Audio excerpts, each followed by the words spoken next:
All right, good afternoon. Welcome. Athens-Clarke County Board of Elections and Voter Registration.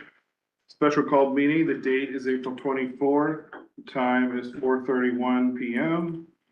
And bear with me as I take notes and chair.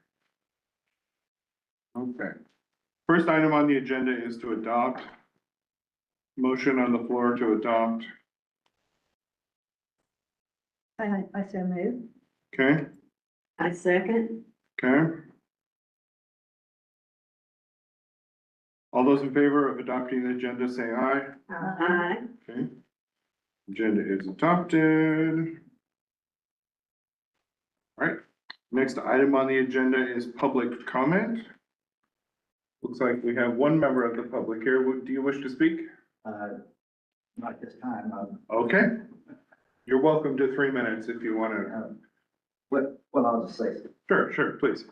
Could you just read your name and your address? sure, my name is Larry King, and my address is 103 Woodhaven Place, Athens. But I've been the manager at precinct 7A, for the last 3 elections, I guess, or something like that. And I got the email today that Timothy Baptist Church was no longer wanted to be the polling place for this next election. And so I was just here to see what action was going to be taken to resolve that issue coming up for the election. Great. Thank you. That's all I have. Thank you. Easy. Okay, next item is the agenda, on the agenda is why we're here, which is precinct 7A, which was Timothy Baptist Church at our most recent election, is unable to host us any longer due to conflicts on their part. So we're gonna have to make some changes. And unless a board member has like a specific question, I'll just let our interim director go right into it and we'll go from there. Sounds good. Yep. You have a question? Interim director. Oh, Yeah. Okay, You were go looking ahead. at me. okay, all right, so last week we received a call from Timothy Baptist saying that they were no longer available to us as a precinct. And then I notified, the board chair and the assistant city manager and the ACC attorney's office, and we had a meeting to discuss what possible solutions were going to be. And then on the 22nd, we received written notice from Timothy Baptist of what was discussed over the phone, that they indeed would no longer be available. And that means that we called the special called meeting to discuss where we might relocate or what we might do to solve this issue before the June 17th election. So just for benefit of anyone who might be watching the live stream, just some general information about 7A, precinct 7A. They contain around 3,000 voters. The area is mainly residential with very few buildings equipped for public gatherings. And there's no suitable county-owned properties within those boundaries. So there are 3 proposals on the table that we've come up with. You guys may come up with something that we haven't thought of, but this is where we are so far. So plan number 1 would be that we keep the boundaries for 7A intact. So it would still be its own separate and apart precinct, but the polling location would join or combine with the library at 7B. So the 3,000 voters would combine with the library's 2,750 voters, which would make the largest precinct in the county of 5,750 voters. It's a little big, but the library is also our largest advanced voting location, and they've handled as many, it's almost close to 2,000 voters a day. And we've never had that many people come on election day. 60% of our voters vote during advanced voting now. Yeah. So I don't believe it will reach a volume during election day that the library couldn't handle. We can also leave intact all of the equipment that we would put out for advanced voting and just basically load up the library with as many voting booths as we can to move the voters through as fast as possible. The library has already agreed to this. We've talked to them and they've run it by their director, and their director is amiable to this because they already handle that kind of volume on election. During advanced voting, the equipment's already there. even though they are already an election day, well, they're already an election day precinct, so it would just up their volume possibly to what comes through during advanced voting. Okay, so that's option number, or plan number one. We feel like that's one of the least disruptive paths for the voters, and there's no precinct boundary changes necessary. Okay, so plan two would be to dissolve precinct 7A altogether and change the precinct boundaries to split the voters in 7A between 6C, 7B, and 4B. There are some issues with that in that 4B and 6C are already pretty much at capacity. 4B for sure. We can only probably put about another additional 500 voters there. You could probably move 1,000 more to Timothy Road Elementary, and then the rest would need to go to the library anyway. This requires precinct boundary changes and a different amount of work for the office and notifying the voters, and it would be the most disruptive to voters because they would be split between 3 different precincts, and there might be confusion about where they should go at this. There's not much time to notify the voters about the change. The other plan 3, would be to find a new polling location within the 7A boundaries. We have looked, there are not very many options available. Like I said, there are no county buildings within those precinct boundaries, so which will be the safest and the best place for us to go. There are some churches and some apartment buildings, and there's a retirement village. 2 of the churches, well, one of the churches has responded and said no. Another one of the churches, I haven't gotten a response back yet. One of the apartment complexes said no. And Terabello Retirement Village, we had previously gone out when we moved over to Timothy in the first place, Timothy Baptist, to talk to them, and it really, even though it looks like on the exterior it would be a good location, it's actually not. There's very little parking that's available for the public, and the location within the site, inside the building wouldn't be ideal because just they would be going by all the people that live in there, and it would be a little disruptive for the people that live within the retirement village. We also reached out to Unitarian Universalist Fellowship, who used to house the 7A precinct. They were putting the proposal before their board, but the board was unable to get to it on their agenda yesterday, and it wouldn't come up again until May 8th. So I just notified them that that would be outside our deadlines and we would need to move on from that this time. So I don't have a good recommendation. We're polling location with inside 7A, and I just basically repeated all that just so you would know that these are the steps we have taken to find one. That, of course, finding a polling location within the 7A boundaries would be the least disruptive to them because nothing would change. They wouldn't have an outside of precinct boundary place where they're going to go vote. They would just need to be notified of where they're going to vote now, but that would be the only thing that would change. But can't find a place right now, so. And that would be all I have, unless you want me to talk about what the next steps would be once you make a decision. Well, let's ask some questions, make sure we fully understand, and then go from there. Ms. Ball?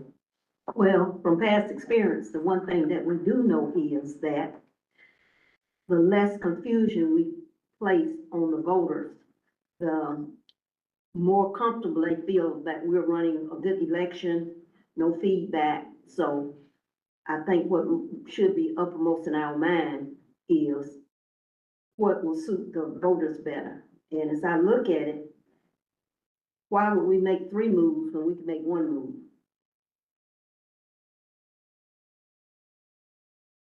And the library is that 1 move. 1 move, 1 notification. If we went to the library, and most of the people, as you've said, and we've noticed through the years, usually vote early anyway, so it really wouldn't matter what their little card said. Most of them don't know anyway.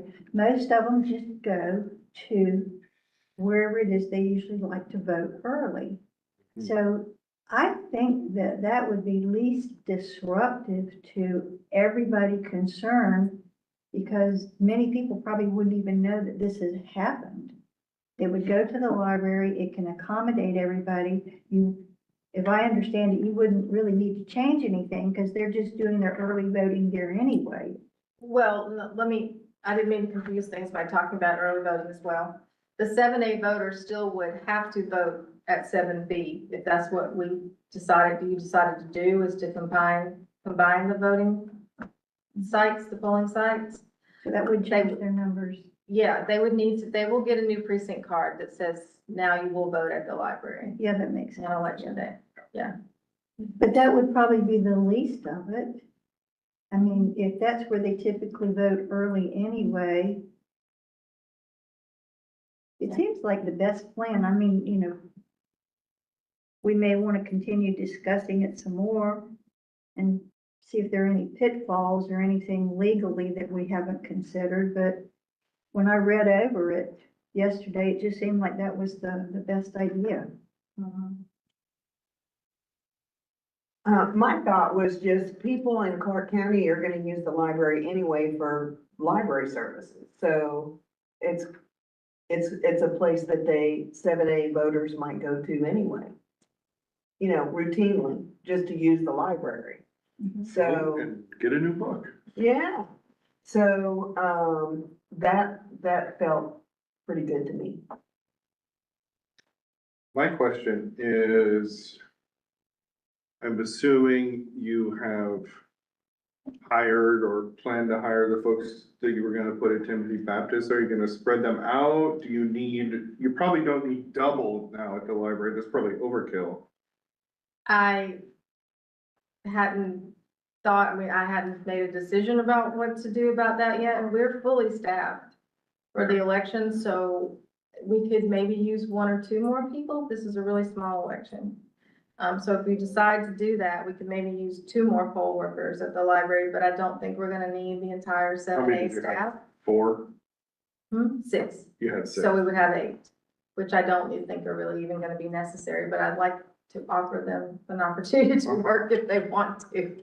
Do you have sick calls or, these could be like your first people to call and We could do that. sick call or, We've had poll workers on call before, and we could do that if they were willing to, yeah.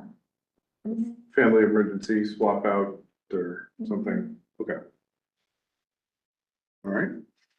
Anybody else have any other questions before we move into decision making? Have any questions that our lawyer might want to present to us, or if there are not any, if everything that we're discussing seems to be appropriate? Yeah, it does. We just need to be clear about, and I just want to make sure, because there's 2 different routes you go. If you're changing the precinct boundaries, or you're just changing the polling location to be outside the precinct under an emergency circumstance, which this is. So, Lisa, the intention would be to return to Timothy in November. No, we're not going, no, they are not, open to being a polling location at all. Okay. I'm sorry. So we're initially being kicked out due to summer camps and them misunderstanding that it's not just every 4 years, it's every election moving forward. So their staff didn't understand that. But moving beyond June, they're just not interested any longer in general. No, because they would still only want to do it for November elections, and that's not something that we could do. Okay. So it is an emergency situation from the way. For I see now, it? but For it's a now. permanent decision. So what does that mean for us? Can we make an emergency decision today and a permanent decision at the next meeting? I think that's what you. Or, well, the next meeting would probably put us in the timeline for a runoff.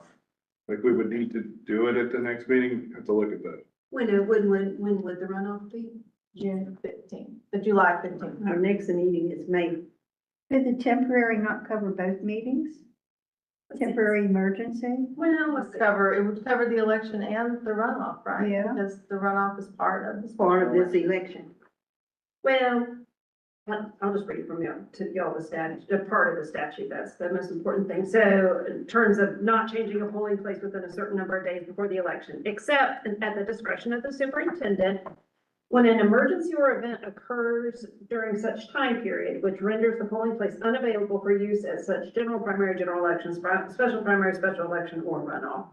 I think what you could do is you could declare that an emergency has made this polling location unavailable for this it's a special primary, is that what it's considered? This special primary and any associated runoff.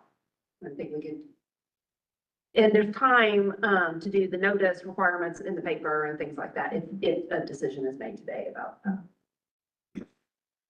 Okay. And then with a plan to either revisit the issue to find another location within 7A, right? For November, For November, or to make this change. permanent. this change permanent. I think that's. Does that make sense? It does. I Yes. think that's a great answer, yeah. Well, thank you. That could be useful. Mr. D'Angelo, did you have anything to add on as far as things you've dreamt up for locations? No, there's nothing more to dream of, but I will say that the plan to split the precinct into three, has a lot of drawbacks. The most distant for the greatest majority of voters, location would be the library. And I just want to let you know what we're looking at, because there's not a huge difference between voting at Timothy Baptist and voting at the library, in that the 2,378 addresses that are in that precinct. Now, it's not registered voters, but it's addresses. The mean driving time to the library is about 8.7 minutes. The mean driving distance is about 3.5 miles, give or take. For driving to Timothy Baptist, you're looking at about 5 minutes. So another 3 minutes on your drive is what most voters will be, the majority of voters will be looking at to travel to the library versus Timothy Baptist. There are about 600 out of 2,400, so about a quarter of all of your addresses in that precinct as it's drawn today will experience a more than 10-minute drive to the library. But all but about 10 of those, it's 10 or 11 minutes. It's not 20 minutes. So what I'm getting at is most folks are gonna drive about 10 minutes to get to the library from that. Then we do that during early voting anyway. Yeah, I'm sure Joseph is mentioning that because it was one of your considerations when we redrew the precinct lines of how far someone had to drive. Right. Try to keep it within 10 minutes or less. And I believe there's a bus stop by Timothy Baptist, if that's, isn't there? I think it comes on that short part of Timothy there. But I say that because if you can walk, maybe perhaps you can only walk to Timothy, you could catch the bus over to the library, in theory. Okay. Attorney, what do you recommend the next course of action be for us? I think that you all need to today, if this is the will of you, that you would be taking, a vote to, let me get the wording right. To change the polling location for 7A due to an emergency that's occurred, rendering Timothy Baptist unavailable for the June election and its runoff. And then that could be one. And then I do think that you need to further commit the board to returning to this issue of making a permanent decision with regard to a polling location within 7A. Okay, we can just put that on new business for the next regular meeting. Yeah. We don't need to take Clear that action this to isn't say a we, permanent decision. Yeah. Because I'll be honest, I am not, as we're sitting here, I'm not 100% sure, Lisa, maybe you know, if a precinct can exist without a polling location within it. I don't think so. Well, in 2019, we did have 4 polling locations that were combined. They were combined, 2 precincts went to 1 polling location. And that wasn't from an emergency situation. Not that I know of. Pam would have been here longer than I have. She would know how long those locations are being combined. So that's just something we need to think about as we're making a permanent decision, or y'all need to think, or I'll help you with. We uncoupled them in 2020. Gotcha. We need to have Mary and Joseph come back when we make this permanent decision to look at places where we possibly could locate, since they have that information. Without redrawing the lines, I don't know that we're gonna come up with anywhere new. There's There nothing, is nothing in that area. 7C, nothing comes to mind over 1 over. Well, is there, I guess the only question would be, is there anything along the border, just outside the boundary, that we haven't explored, where they could have their own out of precinct polling location? Chestnut Grove. Chestnut Grove, the Catholic Church would maybe be a possibility, but the way when we did the study most recently, we only looked at the lines as they're currently drawn. And the only other location that's not mentioned on the list Lisa has provided to you is the Adventist Church.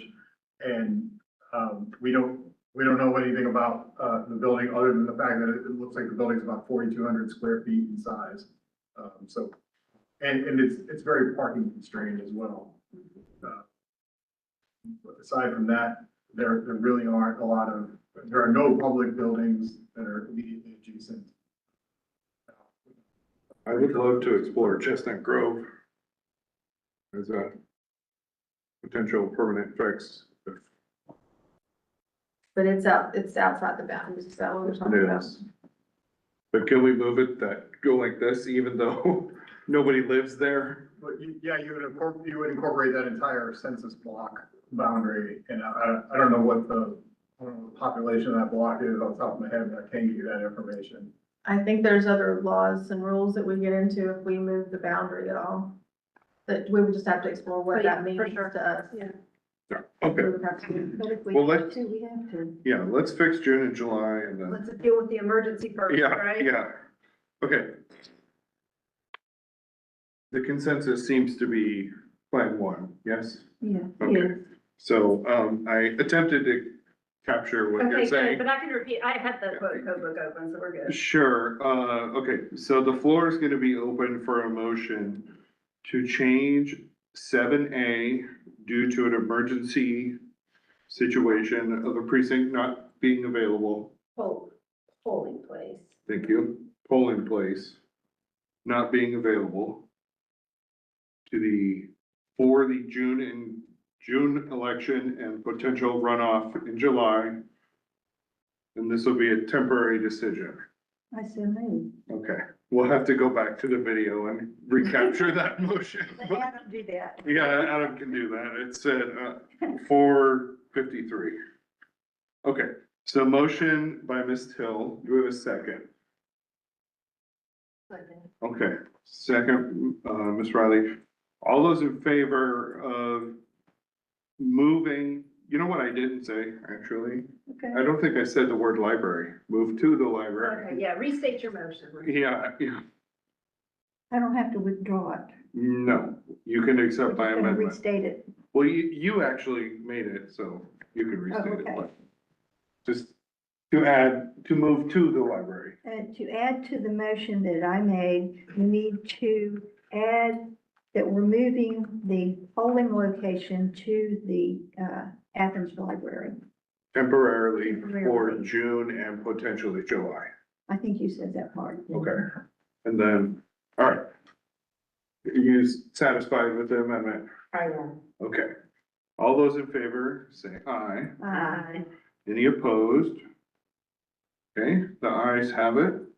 So that is done. Do we need to do that in a resolution, or is accurate minutes sufficient for that? I think accurate minutes is sufficient. Okay, we'll go back and look at the video and Yeah. make sure we capture the motion. Any other questions, comments? All right.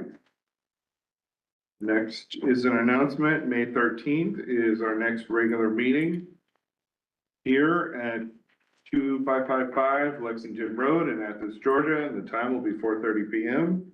There is a motion on the floor to adjourn. So moved. Second, Ms. Riley, all right. All those in favor say aye. Aye. Meeting is adjourned.